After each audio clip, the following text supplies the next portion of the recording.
बिस्मिल्लाहिर्रहमानिर्रहीम। अस्सलाम वालेकुम। आप देख रहे हैं PMN न्यूज़ और मैं हूं नाइला भट्टी। नजर डालते हैं आज की इलाकाई खबरों पर। ननकाना साहब से रिपोर्ट कर रहे हैं हमारे नुमाइंदे तारिक महमूद। अशरा मुहर्रम उल हराम के सिलसिले में ज़िला यमन कमेटी का इजलास डिप्टी कमिश्नर मियां रफ़ीक एहसन ने इजलास की सदारत की। DPO साद अजीज़, AC अल्लाह तवक्कल वट्टू, मजहबी स्कॉलर अल्लामा मुहिब्बुन नबी ताहिर, समाजी कारकुन हमीद रहमानी समेत मेंबरान अमन कमेटी की इजलास में शिरकत। इजलास में मेंबरान अमन कमेटी ने अपनी अपनी तजावीज़ पेश की और अमन व अमान बरकरार रखने की यकीन दहानी करवाई। अशरा मुहर्रम उल हराम के दौरान बेहतरीन और फूल प्रूफ इंतजामात ज़िला इंतजामिया की अव्वलीन तरजीह है। आपस में ताउन अमन व अमान की सूरत हाल बरकरार रखने का बेहतरीन जरिया है।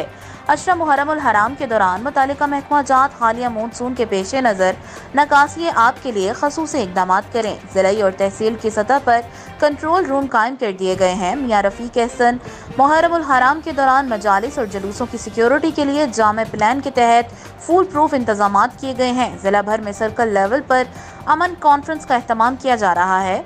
इजलास के अख्ताम पर मुल्क और कौम की सलामती और अमन व अमान के लिए खसूसी दुआ का भी अहतमाम किया गया।